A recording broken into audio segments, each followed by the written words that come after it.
We're in domain one still, threats, attacks, vulnerabilities, threat actor attributes, and now we're talking about open source intelligence or open source intelligence gathering. And why would we do this? Really, the reason the social engineer does open source intelligence gathering is so they can do a technique called pretexting. And in pretexting, the social engineer builds a profile or a false image, a doppelganger, maybe even, of a person that maybe is within the organization or surely knows a lot about the organization. So the social engineer will use different social engineering techniques to make themselves appear to be useful or friendly or even part of the organization to the person that they're targeting. And this is really effective if we're talking about something like whaling or spearfishing, where we're going after a specific group of people or a specific person in either of those cases. We're really going for it. We see it a little bit in just general fishing.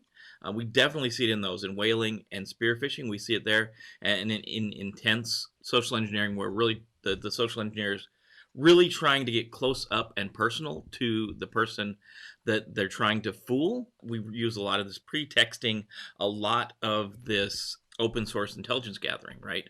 So, according to Wikipedia, open source intelligence, or OSINT, is data collected from publicly available sources to be used in an intelligence context, right? So that's the Wikipedia definition. So really, we're going to gather as much information about our target organization as we can.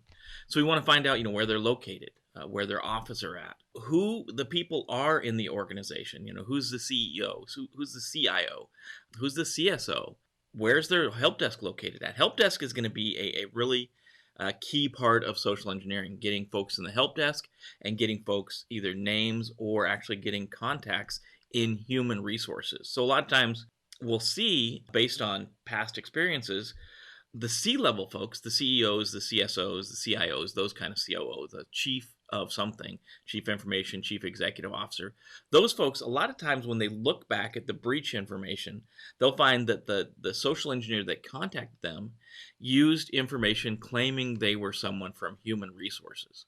That was a big ploy that was used to get the C-level folks. A lot of times when we're going to maybe spearfish or fish people on a help desk, will use the names of executives or senior level people in the organization. So it's important to know information about the target organization so we can conduct a social engineering attack, right? So that's important. So where do we find this information? So internet searches are great. Google, you can go out to Google, you can look up your target, find out where they're at, maybe even get maps of the different locations. Whois will find you information about the website, where it's registered, who it's registered to. Obviously, social media is going to be a treasure trove of information. So if you go into Facebook and track down folks, usually that's the second part of it. Usually if you go to LinkedIn, you can look up the organization and it'll list people that are associated with that organization. And then you can go a step further and go into Facebook and do a little more research on those. Job search boards are great. Monster, Indeed, Glassdoor. You see a little note next to that one because we'll come back, circle back around.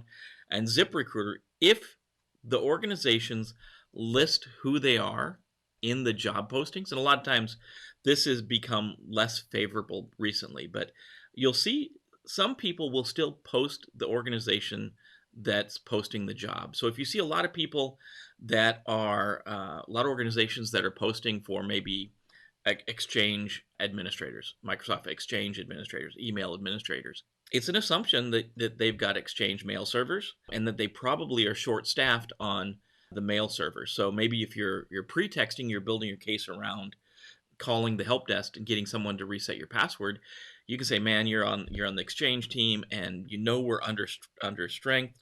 We're really behind on a lot of things. If I don't get my password reset, I'm going to really be in trouble."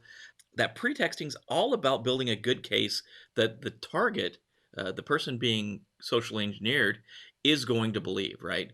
I put an asterisk next to Glassdoor because Glassdoor is more than just job search information. Glassdoor will tell you the good things and the bad things about an organization. So maybe you can learn that there's a person, maybe the director of marketing is a terrible person, and there's a lot of notes about that person on Glassdoor, the director of marketing, maybe even list their person's name. If you're pretexting, you're calling in, you can say, I work in the marketing department and you know how, George Smith is. He's terrible. You heard about what he did to so and so. You can find a lot of information about the dirty underside of an organization on Glassdoor, those skeletons in the closet. A lot of times people aren't afraid to post them on Glassdoor. So if you look at Glassdoor, there's going to be a lot of information. You can also see some good information about an organization, the good things they're doing. So it gives, again, it builds this character that the social engineer is building. You'll know about where the organization's located. You'll know about, maybe even the weather the day of your attack. If you're talking about, maybe you're in one location and the target is thousands of miles away, maybe you're going to check, where the location's at, what the weather's like that day, so you can build your story. Oh, this rain is killing me in Virginia. Maybe I'm in Russia somewhere, right? So it builds the story. That's why we're using these open source intelligence. We're not doing anything. We're not penetrating the target's network. We're not hacking them. We're not doing anything really illegal. We're building a profile. Once we do go into the social engineering, obviously that's crossing the line, right? But this building the profile, this is all legal things. Like we can all search for Facebook, that's all legal.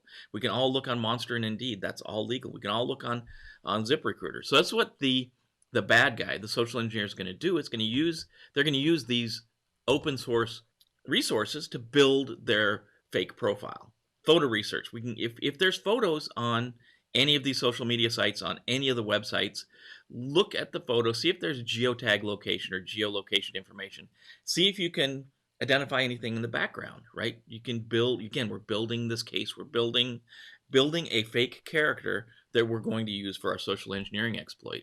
Technical resources, we can go look at the DNS records. We can go look at the domain name services record and see, what all servers they have listed as far as DNS. We're going to probably see a lot of the things that are in their DMZ, their mail servers, some of their web servers, what all's there. And then we're going to see, we're just, again, building our case.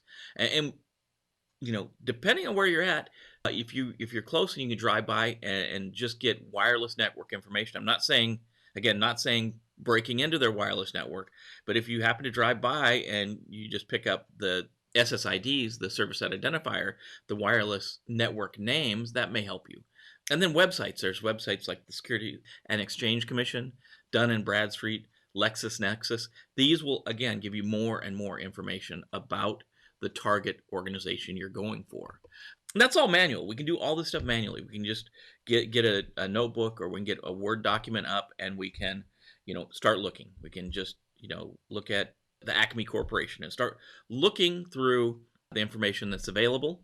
There are some tools. There's a ton of tools available, and these automate the process. So normally in these tools, and some of them are pay tools and some of them are open source free tools, normally you just drop the information into the search bar, the Acme Corporation, and you hit go, and it goes out and it does a bunch of these searches on your behalf. So it's going to go look at Facebook. It's going to go look at Google. It's going to go look to see if it can find any email addresses, at acme.com. So Epic Privacy Browser, Maltego, ReconDog, OSR, Open Source Research Framework, Spiderfoot. There are a ton of these open source tools. Lieberd, if you're using something like the Kali distro, the Kali Linux distro, Lieberd has a tool called the Lieberd tool on there that you can just drop a name in there and it will go out and it'll search a lot of these open source resources, and it'll bring it all back and present it to you in a nice clean report. So there are a ton of places you can go to get information. The thing to know for the exam is this open source intelligence is used to build a profile to pretext when we're doing social engineering, right? That's why we do it. Know that it's information that's collected from publicly, that's important, publicly available sources to build an intelligence context. In this way, we're building the intelligence context we're building is our social engineering doppelganger, the person we're building to be used in the social engineering attack, right? So that's the big thing. That's what open source intelligence is all about. That's why we talk about it in Security Plus. It's very closely tied to our social engineering, which social engineering is part of the threat actor and threat actor attributes. So hopefully this helps you. This closes out 1.3. So we've talked about types of actors, we've talked about attributes of actors, and now we're talking about the use of open source intelligence. That's all that's in 1.3. If you looked at all three of those, you should be good to go. You should know what's going on. As always, Jim, I'm here with CyberRecon.